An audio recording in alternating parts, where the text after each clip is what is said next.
Hello, everybody, and welcome. I'm Jessica Abernathy, and with me today is Trisha Montgomery, and you are listening to Pets Are Family. Hi, Trisha. Hello, Jessica. How are you doing today? That's a big old gulp of water. Are you thirsty? I'm always thirsty. I can't help it. I love the way that pit bulls drink their water. Can I just say, when you drink your water, or like they're like, you know, it's like they slurp. It's like, water. I can't help it. All the medication that I'm on, it dries out my mouth. It's so horrible. Everybody sees me constantly drinking. It's because the medication I take dries out my mouth. I mean, for a lack of putting it, it just dry. I have cotton mouth 24/7. It's awful. So I'm always doing that. Okay, well, hydration is good. Hydration is very good. We need to hydrate more. What's it say? I think there's you're supposed to drink half your body weight in ounces. So if you weigh 120 pounds, you would need to drink 60 ounces of water per day to hydrate yourself and to make sure that your skin looks good. This is why I'm actually 80 and I only look like I'm 50. Yeah, but also I have learned a lot. I have learned this too, but you do have to put electrolytes in your water because you can drink enough water to dehydrate yourself. We talked about this because I said I'm always thirsty. I told you that, and you're like, put electrolytes in your water. So I started putting electrolytes in my water, which because every time I go into the hospital, they tell me I'm dehydrated. I'm like, how can I be dehydrated? I drink enough water to fill a camel's back. Did I ever tell you about the time that I put caffeine in my water and I didn't realize it? No. How do you put caffeine in your water? So, remember when Starbucks had those little like lime refresher things? Remember those things at Starbucks? It was like, I don't know, I think probably 10 years ago when they came out with those. I don't know, maybe less than that. Long story short. So I got one, and then they had the pre-packaged ones. I'm like, those are so good. I'm going to put those in my water. And so I got a box of them, and throughout the day, I put them in my water, never realizing that they had caffeine in them. They had caffeine in them. Oh, you didn't sleep for a week, did you? I was like up at like 3 o'clock in the morning, 4 o'clock in the morning. I couldn't figure it out. I'm like, what's going on here? So of course the next day I go to Starbucks again, of course, giving you a shout out to Starbucks, even though I went into Starbucks, and Monica, who was the manager at the time, I said, I didn't sleep at all last night. And she's like, why not? I go, I don't know. I said something, and she's like, oh no, did you? I said, I put those lime things. She goes, those have caffeine in them. I must have had 4 of those in my water, and my last one was probably at like 6 or 7. So I didn't sleep for probably 3 days. Caffeine doesn't affect me that way. Never has. I could drink an espresso at 10 o'clock at night and go to sleep. Oh my God, I can't do that. I can't have any caffeine after 11 a.m. I really cannot. 10:30 is pushing it for me. Welcome to Pets Are Family, where we talk about caffeine. Yeah. And we do. And how it keeps us awake. We did throw in a little dog moment in there. So Jessica, my goodness gracious, you got something special that's going on with you. You're actually traveling as opposed to me this week, or in the coming. You're going to a conference. What conference is that coming up here? I'm going to the NAPS, the National Association of Professional Pet Sitters Conference. I leave this week. I'm on the board, so, it's kind of mandatory I go. But I'm looking forward to it. I get to see all my little pet sitting friends. There's about 200 business owners that are going to meet in Savannah, Georgia. I love Savannah. I hear it. Go on the ghost tour. Go on the ghost tour. Oh my God, Savannah is amazing. Right. Yeah, it's what they keep saying to me, but it's kind of funny because it's supposed to be 75 here today in Chicago. It's warmer here than it is in Savannah. I'm just like, I don't get it. It's still beautiful. It's southern spirit down there. It's just something about Savannah. It's just absolutely lovely. I'm glad you clarified what naps is, because I would think naps that you guys were all going there to take maybe a nap and learning how to nap properly. Yeah, no, I'm not a napper, so no, we're not doing that. So no. So we got 3 days of conference, and then I have a day of a board meeting. So yay, we're gonna have fun. So I'm looking forward to seeing all my friends and learning, and we're gonna have, I mean, there's a lot of learning going on, and I get to see some of the people that I coach too, because a couple of my students are going to be there too. So I'm really excited about it. So I leave Thursday early morning. I'm so excited. So because March is Pet Sitter Month. Yay! Right. And so we're getting ready to bring on a special guest right now, and we actually have a 2-part series this time. Who are we bringing on today? Yep, because we talked way too long. We just got a Gavin, and we just figured that would be too long of a one person or one podcast. Yep. So, yeah, we're actually bringing on one of the board members of NAPS, because we couldn't just talk to me. It wouldn't be right. I don't know why. I talk to you all the time. All right. Well, we're bringing on Joni Sullivan. She's on the executive committee. She's our secretary. I should know this, right? But she's our secretary. She's coming on, and she's going to represent our NAPS board. So I'm super excited. She's lovely. And I think I told you she is a cancer survivor herself. I don't know if I shared that or not with you. I don't know if you did or not. That's beautiful for her. Yeah, she's a cancer survivor herself. She's a great fit for us because of Moose's March and stuff like that. She's a huge animal lover. You know, she's had her business for years. Her name is Joni, and but her company name is Joan of Ark. Gotta love that. I love that. Well, let's bring her on. I can't wait to meet her. All right, let me go get her. Hi, Joni. Thank you for joining us today. We're excited to have you. Yay! Hey, thank you so much for inviting me, Jessica and Tricia. I really appreciate that. It's a privilege and a pleasure. Thank you. I know, and I'm excited, and we're getting to spend time together here shortly. This is going to come out probably afterwards. You know what I mean? You and I were going to see each other at the conference, but that's okay. Everybody, all the timing and stuff like that, but. It's a big month. March is Pet Sitting Month, and that's near and dear to my heart, obviously, because, I own a couple pet sitting businesses along with you.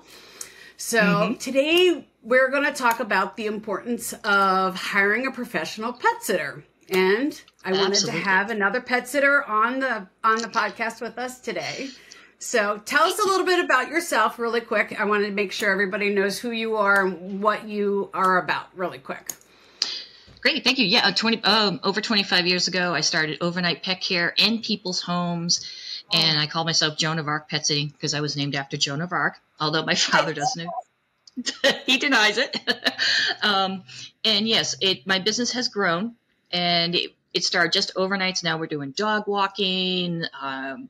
During the day, it's been crazy, and the funny part was it was after the pandemic, my business exploded.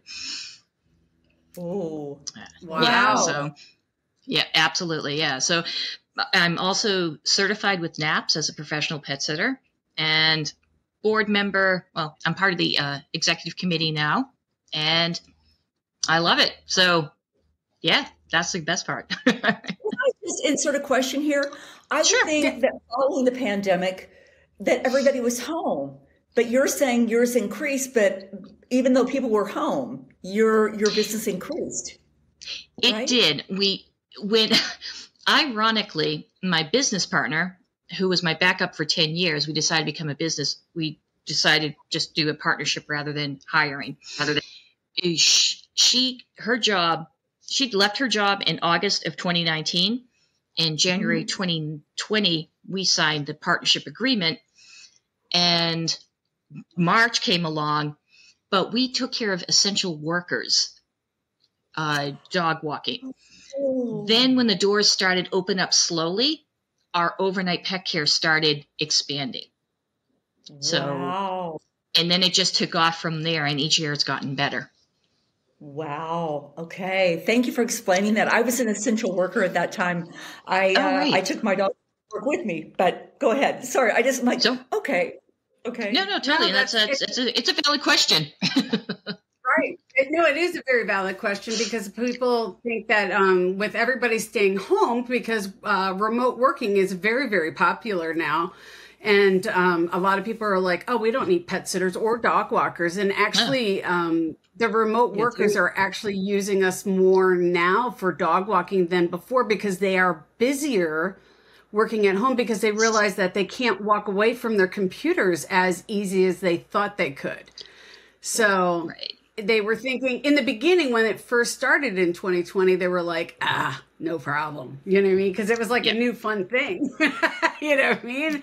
But now it's a job. You know, they're realizing they can't walk away from their job, or their lunch hour is not as easy. So they are hiring, you know, dog walkers to come in and do that kind of stuff. So some people understood that pet sitters didn't have any income coming in. So they also just kept their dog walkers coming in, and they just did a switch off without contact, which is very nice. Mm-hmm. Yeah, they did. Oh, got it. Okay. Mm-hmm. Yeah. That's phenomenal. So I want to talk a little bit about, you know what I mean, the pet sitting, you know what I mean, a professional pet sitter versus a hobbyist, you know what I mean? Obviously, I know what the difference is and stuff like that. You know what I mean? Obviously, I do. You know what I mean? Right, but, right. You know what I mean? But, you know what I mean? And I know Trisha's going to ask a couple questions because, you know, just Trisha's my interviewer. Sure. Yeah. You know, usually it's me piping in, not Trisha, but yin to the yang. So, yeah. But so explain to me in your words, the difference between a hobbyist and a professional. For me, hobbyists will just, I hate to say it, like troll on Facebook. Someone's like, oh, I'm going away for the weekend. I need someone to take care of my dog. Oh, my daughter's really good. She's 16. She'll take care of your dog over the weekend. Or, you know, they go on some of those online platforms which are, they are what they are, and you don't know what you're getting. Now, I'm going to go to the bare minimum of what a professional pet sitter is. The bare minimum of a professional pet sitter would be someone who has a license for business and who is insured, bare minimum. The next step would be if someone does first aid and CPR. You want to know when you hand that leash, that kitty litter scoop over to somebody, are they going to know what's going to happen during an emergency? Cats are fragile. Are they going to see the signs? So you want someone at least with a license, insurance, in case something happens, pet first aid and CPR. Not first aid for people, but actual pet first aid. There are differences, and you want someone who knows that. After that, you want someone who wants to educate themselves. You need someone that's going to go and take courses. As I said, I'm certified with NAPS. In addition to that, they require CEUs. So I've taken courses on senior dogs, parrots, things of that nature. There are so many things out there that if you're a professional pet sitter, that you don't have to spend a ton of money to learn, but you just keep learning. And it was ironic because I'm part of this network, and we're saying, what would be a professional? And these are the things we talked about. Everything I've mentioned so far, but the continuing education, that you're not just, hey, I can do this because I've been doing it for 25 years. I feel as though I can't learn enough. When I started 25 years ago, the way we treated animals was deplorable compared to what they have now. I mean, dogs would be in a doghouse in the backyard in the middle of the night. Now Fluffy has to have, like Max has to have his bed. At the end of the bed, he has to have 4 blankets, but the last blanket has to be tucked a certain way.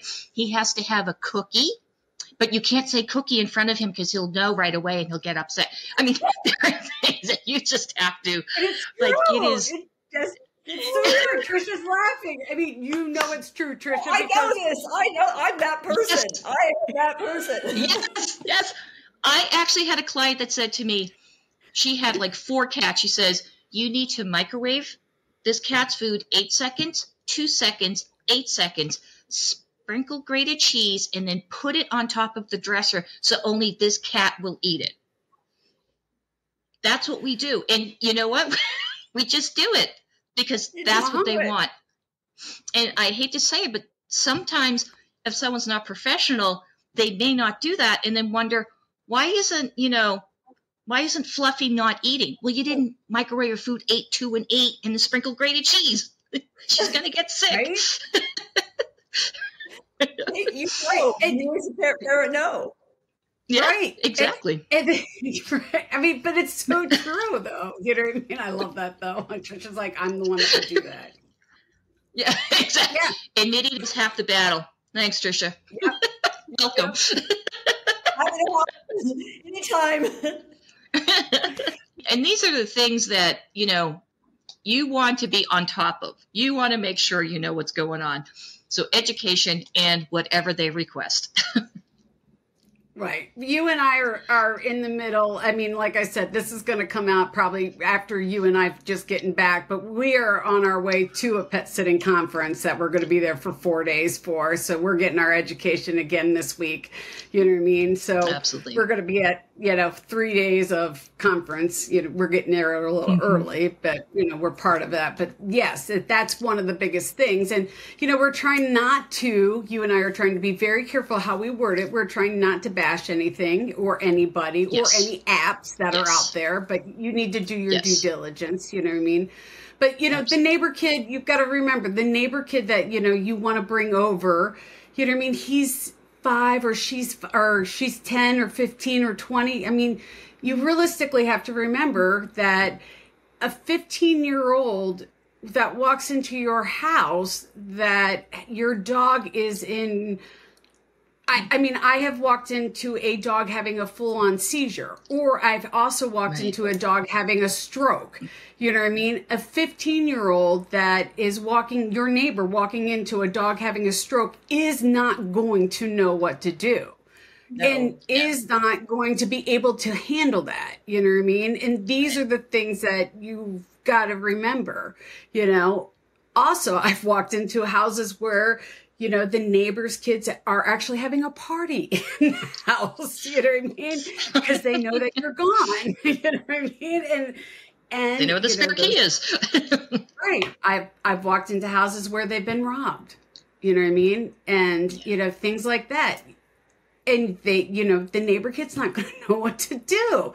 You have to be prepared for all scenarios, you know what I mean? These are the things that you have to be prepared for, and you have to realize that, yes, you're going to pay for what you're getting, you know what I mean? But you got to remember Fluffy, has to have his food microwaved at 8, 2, and 8, you know what I mean? You're going to pay for 8, 2, and 8. You know what I mean? These are your kids, you know what I mean? You would not leave your kids with anybody. And I know Trisha's got to say something because I can see it. So go ahead, Trisha. No, I want to know why do you think that? Is it just easier? Like, I don't have a pet sitter, so, oh my gosh, you can watch my dog, you can watch my cat, that I saw you on Facebook, or you're whatever. Do you think that people don't think about first of all, I love you guys. I love that you talk about education, because I come from the veterinary world, and CE and continuing education is so valid and so very important. I wonder if people even realize that there are pet sitting conferences and there is continuing education for standards of excellence. I bet not a lot of people know that, right? They don't, unless they try to book us during a conference. And when we say, oh no, we're going to a conference. And one of my clients, I said, oh, I'm going to a conference, so we're not going to be available. She actually talked to my business partner. She goes, what do you guys do at a conference? Like, what do you do at a pet sitting conference? And I'm like, oh my gosh, you have no idea. We talk about different species. We learn about their different things we need to look out for. Honestly, we love when veterinarians show up and they can educate us on these are the things we need to look for. Walking in on a dog with a seizure, you don't just, oh, I know what to do. No, you have to be taught, and we want to learn that. And if I can say on a side note, when it comes to hiring the kid next door or even the neighbor next door, that's very dangerous. Like, I don't think people, again, they don't understand. They look at some of the online platforms and they say, they're in the newspaper. Let's put it that way for different scenarios. So they think, well, I'm not going to do that. So let me get a neighbor's kid. Well, it's dangerous because what if your 16-year-old daughter walks into a party? Well, she could be a target. What if she walks into the house being in the act of being robbed? Like, she could walk into these different things. Other things is, what if she's out, or your son or daughter, doesn't matter, and they're out walking a dog, and the neighbor never said, oh, my dog's dog reactive, because they're not going to use those words, and even if they do, they don't know. So the dog is dog reactive, comes up another dog, and instead of going after the dog across the street, the dog turns around and goes after your child. That is, like, there's so many levels of how bad that is. And a dog walker is going to know, I have to they're going to know, need to put the dog in a sit, carry treats, these things, all the different things they've learned, they've talked through, they're part of networks. These are things we do. They know what they're doing. And they will do that. They will get that, okay, I know the dog's dog reactive because we know to ask questions. Yeah. That your teenager's not going to know. And you know what? It's not fair to someone walking into a pet sitting situation that doesn't know. I'm not disrespecting anybody who wants to go in and help their neighbor, make a few bucks. I get it. But it's not fair if you don't have all the information. Right. You're setting them up for failure. Well said. Absolutely. And the other thing is, dogs, we always say this in our interviews, our meet and greets, your dog is going to act different because you're not here. So we have to think ahead. We're always trying to think 4 or 5 houses ahead, never mind steps ahead. Because your dog is going to completely act different.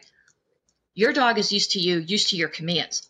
But when a pet sitter comes in, all bets are off. They're just going to act different because they're going to try to get away with things. Or not. Yeah. I always say it's kind of like when you go into a pet sit, you know what I mean? For me, I always consider myself like an ant because the dog is going to treat you like an ant. So it's going to try to figure out what it can get away with you.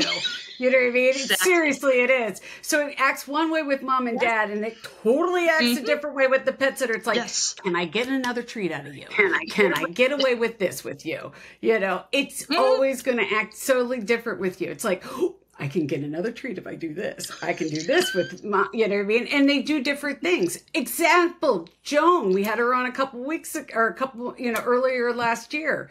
Fonzie does totally different with me than he does with her. You know what I mean? Like children. He just like, he brings me. I mean, it's like, my daughter, if I, getting baby, whenever she was getting babies, you can get away with stuff.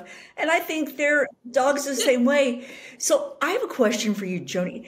How does a pet parent know how to find a pet sitter? How can they, what's the differentiator? I mean, how do they find you? How does that work? Well, I have to admit, I do troll Facebook. Love it. Hi, I'm Joni and I troll Facebook. Okay. And not only do I troll it, but my business partner trolls it. So one of the many things that we do is that we really want to promote professional pet sitters. So we say, if you'd like, please try us, and we send them our Facebook. If it's Facebook, we send, the link to our Facebook page. And then I will say, but if you're not comfortable with us, please check out the NAPS locator and find someone in your area. So it is hard because when people think professional, they think those online platforms, and half don't want to go near those, and the other half aren't sure. And if they can save a buck, they'll go with whoever. But you're right, it's hard in one sense, but we're trying to, I know that myself and my business partner, Chris, keep trying to promote. Let's look at this. Look at this. If someone cold calls me, because a lot of times I Google pet sitters in my area, if I'm not available, I go, please go to Naps, check this person out, or I try to find them somebody. But the big thing is people Google, so you really have to make sure that your Google thing is set. Got it. Yeah, and for those that are listening that have never heard of Naps, or you were first time listening, because I always say, I always at the end of the podcast always say, give Kathy Delaney props. But Naps, Kathy Delaney is more exclusive than I do. Yeah, she does. I always say, bye, Kathy. NAP stands for the National Association of Professional Pet Sitters. That's what NAP stands for. So, I've been part of NAPS forever, so I feel like it's part of my life. I want to know. I want to share a quick story here about it was an interesting dog sitting moment. I had Zeus, who was my red-nosed pit bull, and I had I had just moved somewhere, and I didn't know a lot of the people there. And my long story short, I found someone through an app. And it rhymes with I won't even say. So anyway, interviewed about 5, 6, 7 different. Over. And I interviewed probably 5 to 6 different people, and I settled on this one girl. I really liked her. I checked her references. Everything was amazing. Everything was great. I was going to leave, I think, on a Thursday, and I gave specific instructions. She was going to actually stay at my house. All this great, everything was fine. We talked like the 2 days before that. A day before I had been out, I came back to my house and I'm like, where's Zeus? He wasn't in my house. And then sometimes my neighbor Steve would come over and they would, take him for a walk if I was out. They, exchange. So I said, do you guys have Zeus? And they're like, no. I'm like, where did Zeus go? I mean, he was just disappeared.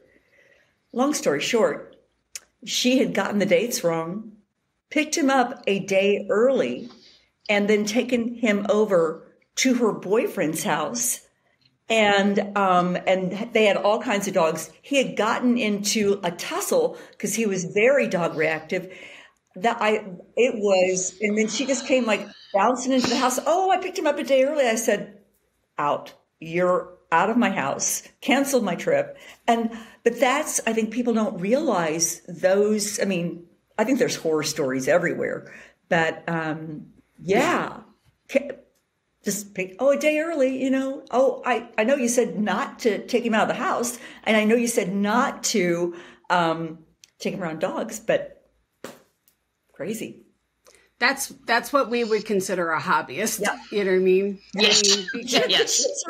That's a prime example of a hobbyist in our world. But how do you get around that? Because supposedly she had good reviews. I talked to some of the people. She had certification. I didn't really check out. Yeah, she was on the other app. So she comes. Yeah, she comes from the app, because on the app, you know what I mean? I mean, there are professionals on the app. Yeah. I mean, I can't say that there aren't. There are sometimes, but you have to do your due diligence on seeing, are they insured? You know what I mean? Because if she's insured, she should have, the insurance should have paid for everything for her. You know what I mean? Does she have any, stuff like that? That's the biggest thing. But, a lot of them that are on these apps are hobbyists. They have full-time jobs. They're yoga instructors. I mean, nothing against yoga instructors. I love all of them because they're helping me get in shape. Mama sit stay. But yeah, I love yoga instructors. But it's not their full-time job. This is I do it full-time job. Full-time. Joni, this is Joni's job. It's our businesses. We run businesses that are pet sitting. Yeah. You know what I mean? So it's not their business. My name, right. Like my name is literally on my business. So it's my reputation. Yeah. It is like, it's my baby. And it's also like a twofold. It's my dad made me, so I use that. So it's like, I am not going to let anything happen to my name, because that's huge. And you just, unfortunately, when it's a hobbyist, they don't understand. And I say this very lightly, is it is one thing to take a Labrador retriever out of somebody's house because it's a lab. But certain breeds, you don't do anything extra at all, because no matter what, that breed will be the one at fault. Yeah. And for you, like for us, we understand, like if you said to a professional pet sitter, my dog is dog reactive, you know what I mean? That's a red flag for us. I mean, that dog is not going to, that dog's not leaving your yard. No. You know what I mean? Exactly. It's like, right. I mean, those are key words to us. Whereas a hobbyist, it doesn't mean as much. Right. You know what I mean? Right. So, because they don't know what the key words are. And they don't know. And I'm not bashing hobbyists, because there's a lot of hobbyists that start, they become professionals because they realize this is their calling. And that's how I started. I'll be honest with you. I started as a hobbyist. I was, you know what I mean? I didn't realize I had a business. I mean, I did it for 3-4 years and I was like, wait, I have a business. And I was like, oh, I better get a license. Yeah. That's how I started my business. So, you know what I mean? But then I put it into a business and I started educating myself to make sure I was doing it the right way. I have a question for you both. You know, has anybody ever tried to hire you and then you just turned them down? You wouldn't work with them. And if so, what was the reason for that? Yes. I was going to say that's a question of the century. Yeah, it's a loaded question. It is. Because sometimes, it's hard because there are some people with unrealistic expectations that you will never fulfill, ever. You could be the absolute best pet sitter in the universe and you will never fill their expectations. And because of that, it could go bad for you, because they could write a review like, they're terrible, they didn't do this, X, Y, and Z. Now, I'm not talking 8 seconds to an 8. That's completely different. But you can tell there are people that they're going to want more than you are physically able to do. And by that, I mean, they will hire you for a 20-minute visit, but expect 45 minutes worth of service. And if you don't do the 45 minutes worth of service, then you're the worst pet sitter in the world. Yeah.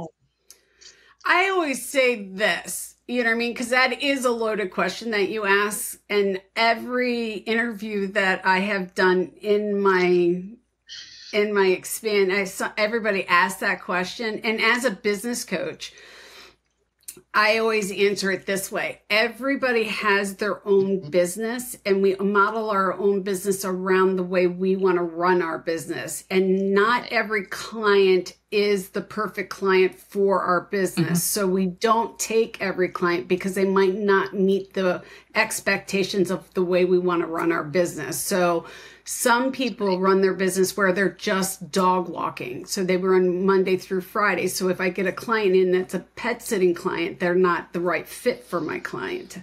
You know what I mean? So I wouldn't take them. So it's not necessarily that the client is a horrible client. They're just not the right fit for me. So so you have to, it's not necessarily like the client's, because of Apple, I can't say the right words that I want to say because I swear like a trucker. Apple, they're just a jerk. Orange, you wish you can't use words. You can't.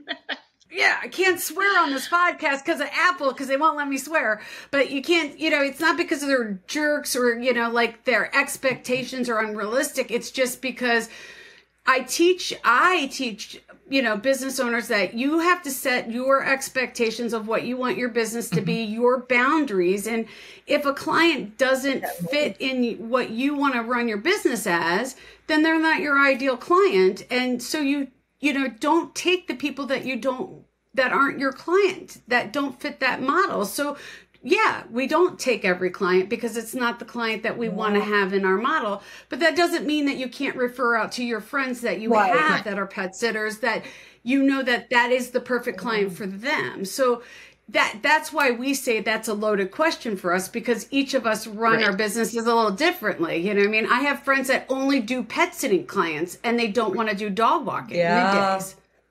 So, you know, so I mean, another question to follow up on that. So if I'm a pet parent and I am looking for a pet sitter and I've got a vacation scheduled out, what are some of the best practices that I can, that to find the best pet sitter? And, you know, is there times, I mean, because obviously, say Christmas is coming up or Mother's Day or 4th of July, you know, people call at the last minute and go, hey, by the way, are there times that you should go months in advance? What are some of those things for our pet parent audience that they would like to know or they should know? I'm booking out to 2025 now. And I started booking out. Get the fudge out. Once again, there's that. See, we can't say the certain words because of Apple. Get the fudge out. I know. I said, that's why I said, get the fudge out of here. Oh my word. Are you serious? Yeah. Yes. I had at least, and that was in December. So in 2023, we're booking out to, sometimes if you have a very special occasion, you're going to, an anniversary, a special birthday, get the pet sitter in line. Like I have some clients that will not make any vacation plans until they book us first. Then I have other clients that will have everything set and it's like, oh yeah, I'm leaving on Thursday. It's Tuesday. I'm not available. So if you want to go away stress-free, plan ahead. But the crazy thing is, there are times when someone could try to book us and we're just available. It just happens to be that way. We're telling our clients now, because we used to not tell them this, but if you know something's coming up, book us before your plane tickets. Yep. I've said that for years. Wow. Yep. You always book your pet sitter before you book the plane ticket. I've always said that. Right. Before you book your flights, book your pet sitter. And if it's Thanksgiving or Christmas or spring break, those 3 holidays, you want to book us before, and you want to book us early because it fills up very quickly. And in my businesses, you're not guaranteed a spot until you pay because, you know, it gets that full. You know what I mean? It's payment up front. It's that. I mean, Christmas books. I'm usually full for Christmas and Thanksgiving by July. I'm 100%. Yep. So what are, if you could give like the 5 top tips for pet parents and standards of excellence, what would those be, Joni? For standards of excellence for a pet sitter, again, just a quick thing: license, insurance, first aid, but then make sure they have education and make sure that they are constantly trying to educate themselves. The other thing is you want to see, I hate to say it again, go back to social media. And if there's one particular pet sitter in my area that is constantly being referred. If anybody in my town is looking for a pet sitter, this particular pet sitter her name always comes up. That's a good sign. You know, it's not to say that we're not as good. I mean, she just happened to be in this, I moved to this town, so she's been established in this town. So you want to have that. And I hate to say it, and this is going to sound really funny, but if you're on a mom page on Facebook and you get recommended, you've arrived. Like you can be on the town page, you know, dog pages, but if a mom page recommends you, oh yeah, that's like 5-star review. Mm-hmm. That's a bell. That's a ring a bell. Wow. Exactly. Well, you know what? I think Trisha, I think we should have her on next week and we could talk about like what we should do, what pet sitters should well, I can't even think now. I still got the what the fudge. I got that in my head. That's the best thing I've heard today. Why don't we have her on next week so we could talk about what pet parents should do when the pet sitter comes over? Yeah, I would love that. And I think I want to know more. I think so too. Thanks. So, all right, why don't we do that? I'd love to come back. We could do a part 2. We've been talking about it. All right. Sounds good. All right, Trisha, we had to cut that in half just because I think you got it. She and I could go on and on and on and on and on and on. I love that. She is so interesting. And I think that what she shares with us and is so important because there are things that you just don't even think about from a standpoint, I think I'm going out of town, and you don't plan for that. But, like you said, people should really book their pet sitter before they book their flights because, last minute, you may not have that opportunity to find someone to watch your pets for you. And I'm amazed at how people don't think about, where they keep things and the veterinary information and, what goes wrong. And what did she mention? Was it the 8, 2, and 8? Something like that. I feel 8 this, 8, 2 seconds for that. That was very interesting.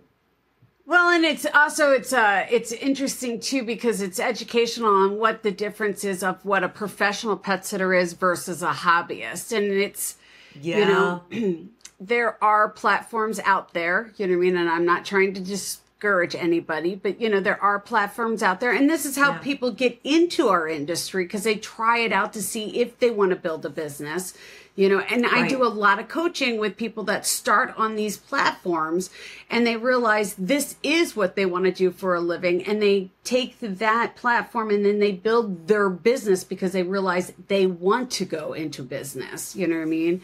Yeah. But you've got to do your due diligence and you've got to see, find out, do they have insurance? You know what I mean? Because things do happen. You've known me for a long time. I mean, accidents happen, things happen, and they can be big, and can be very costly. Yeah, it can be. And I don't think people think about that. I really don't. And I think I come from a mindset. I'm like, why didn't but then you realize we're a different breed than other people are. And then your normal pet parent may not think about those things. So I cannot wait to see what she brings us next week and that next interview that we have with her as well, because I think the more things that she shares with us for our pet parents, how important that is. And I cannot wait for you to share your knowledge from the conference and then what you bring back and how we can use that for Pets or Family. Yep. Just remember, if you guys are looking for a pet sitter, you know what I mean, you can go to the NAPS website and there is a locator page there. So that way you can find a professional. And if you can't find one in your area, PSI, which stands for Professional Pet Sitters International, they also have a locator page. Some people say there are competition. You know what? There is no competition in the pet sitting world. Just find yourself a reputable pet sitter is the biggest thing. You know what I mean? And if you ever need help, send us a message. I will help you find a professional pet sitter. I know a bunch. I mean, on Facebook, Trish and I were laughing about this the other day because I have 4,000 people that are friends with me on Facebook. I think I know 100 of them are really, you know what I mean? The rest of them are pet sitters because of my association with so many of them. So I have friends over in England and Ireland and, here and there that are pet sitters, dog trainers. Jessica, why don't we start adding something like that to the website for our Pets or Family website, some resources and some links? I think that'd be a great idea if we did that for our audience when they go to our website, that they see that. So just a thought. Yeah. Yeah, well, yeah. That'll give me another project to work on. Yay! Yay for me! Well, guys, it's been awesome. Awesome to see you all today, and we cannot wait for the second part of Joni and Joan of Ark and finding out more about pet sitting, and then it's going to be pretty exciting, so you want to stay tuned for that. Bye, everyone. Have a great one. Mwah. See you soon. Thanks for listening to Pets Are Family. You can find us on all the channels now. Yes, all of the channels now.